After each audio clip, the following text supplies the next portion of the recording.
What's up, everybody? I am here with Jens Pulver, the legend, at the UFC X fan experience. Jens, what's your best memory with the fan?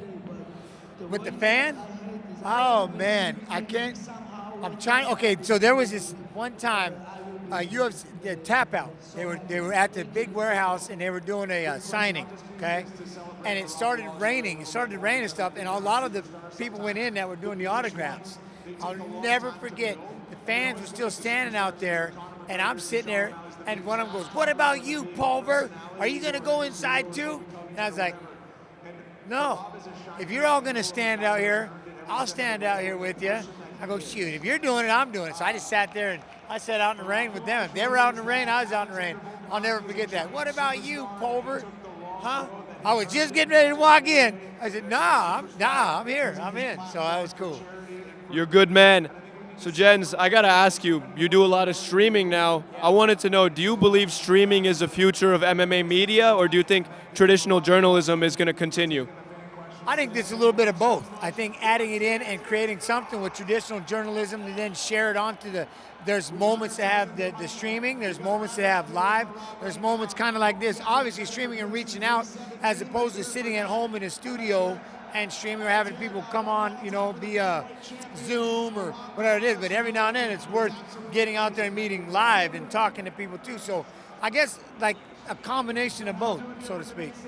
I got you. Now, Jens, let's play a little game, all right? It's called tap in or tap out. If you agree with my hot take, say tap in. If you disagree, say tap out, all right? Pineapple on pizza. Oh, tap in. We should have open scoring during fights. Wait, what? Open scoring during fights. Open scoring? As far as do they show it live? Do we get to see it live? Like fighters know the score in between rounds. That's mandatory. Mandatory. Live, open. I want accountability. I want you to be able to throw things at the judges if it's possible. So that's a big time tap in. Big time tap in, sorry.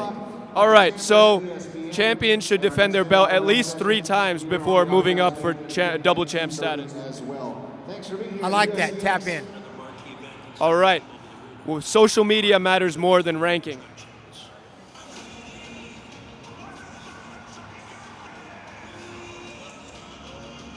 Public opinion is pretty damn big, so let's, yeah, tap it in, tap in. Unfortunately, tap in.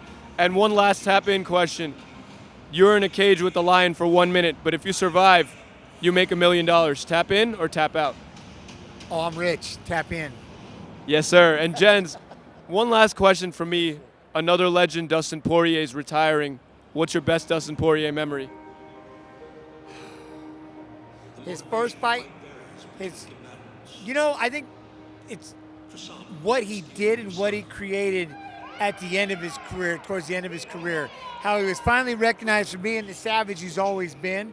His heart, his conditioning, the way that he fights, but how he really stepped up and leveled up at the end and became an iconic Dustin Poirier. Before he was a scrapping young Dustin Poirier. He's been fighting in the sport forever.